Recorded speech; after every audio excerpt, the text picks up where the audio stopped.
não há por que pensar que os 144 mil são melhores, né? 144 mil cumprem uma parte das profecias, grande multidão cumpre a outra parte. E olha que interessante, isso só no capítulo 7, mas no capítulo 14 ele repete os 144 mil. Por isso que a gente tem que tomar um certo cuidado para não interpretar as profecias ao pé da letra, porque, cronologicamente falando, você teria um grande problema para explicar os 144 mil aqui novamente, né? Principalmente aqueles que falam que são os que aparecerão lá no fim dos tempos, né? Mas por que os 144 mil aqui são repetidos? Primeiro, para Deus acrescentar outros detalhes na profecia em relação a eles.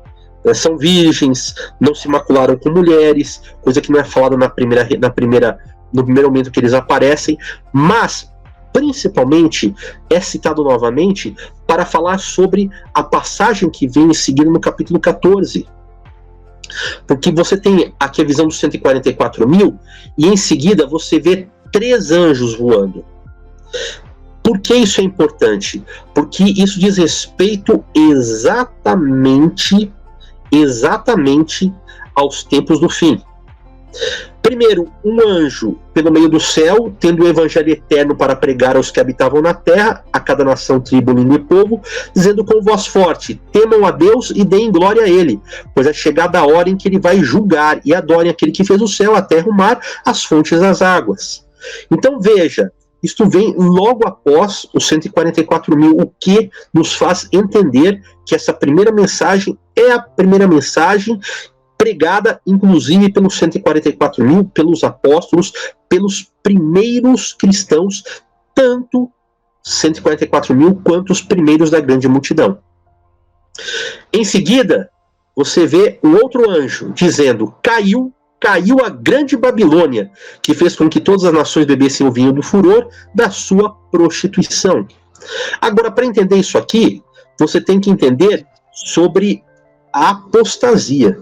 Porque Babilônia aqui, como símbolo da religião corrompida, ela vai surgir só quando a igreja se corrompe. Então, quando que você pode declarar caiu a grande Babilônia? Com o advento dos reformadores.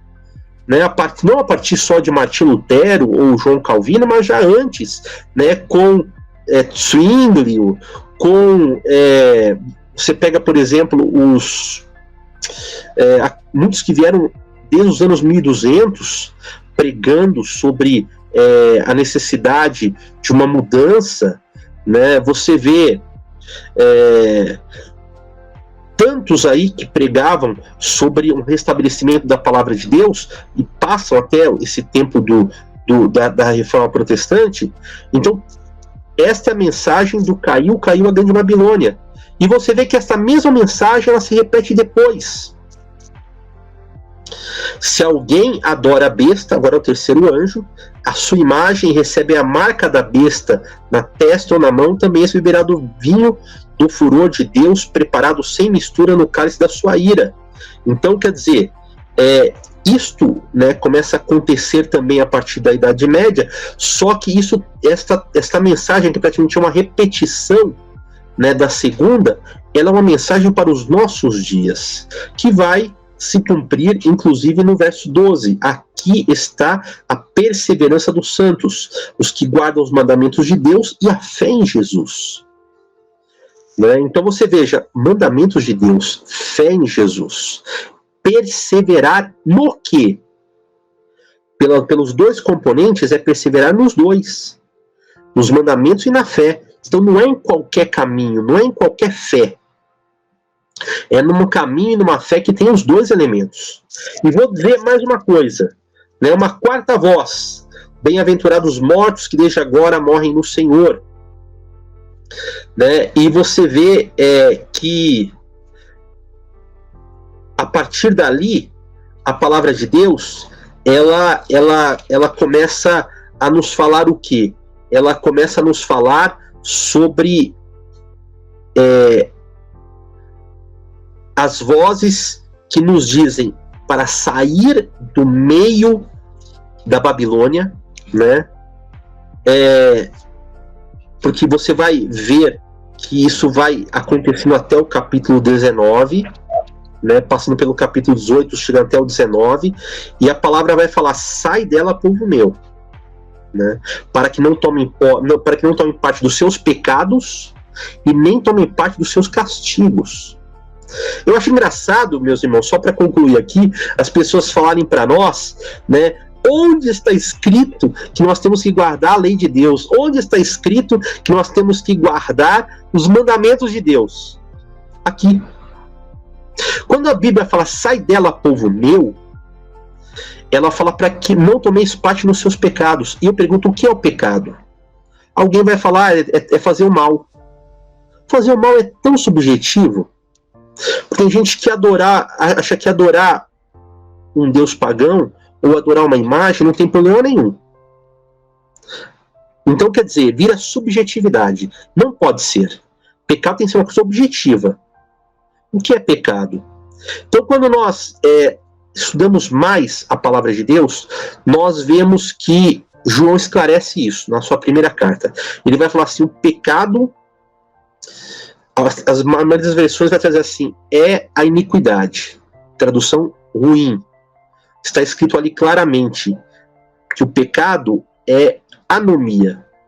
Anomia é o quê? Ausência do nomia, ou seja, a ausência da lei. O que é o pecado? É a transgressão da lei de Deus. Então, quando a Bíblia fala: não tomeis parte nos seus pecados, é o que? Você pare de transgredir a lei, os mandamentos de Deus. E você saia dela. Não dá, vou ficar lá para dar testemunho. Não. Porque você está ficando lá, você está adorando o que se faz lá. E a Bíblia fala bem claramente: sai dela, povo meu, para que não tomeis parte do pecado e nem do castigo que virá. Então, queridos, a partir desta mensagem do terceiro anjo, né, é que é anunciado: sai dela, povo meu. E nós precisamos levar isto muito a sério. Então, o próprio Apocalipse nos diz que o pecado continua valendo, e o pecado é a transgressão dos mandamentos. Por isso, nós não podemos brincar. Então, nunca mais pergunte assim: onde está dito, né, que no Novo Testamento que nós temos que guardar a lei de Deus? Se existe pecado, é porque a lei de Deus está em vigor. O próprio apóstolo Paulo vai dizer isso em Romanos, né? Que só existe o pecado, a força do pecado, só existe o pecado porque a lei de Deus está em vigor. Então, queridos, grande multidão, Misael, Williams, nós somos chamados para engrossar essa grande multidão. Eu quero estar naquele dia vestido de branco, com palmas na mão, e louvando e bendizendo o meu rei. E vocês? Querem estar lá também? Se querem, é isto. Vamos fazer a nossa parte, sair do meio do erro e vir para a verdade.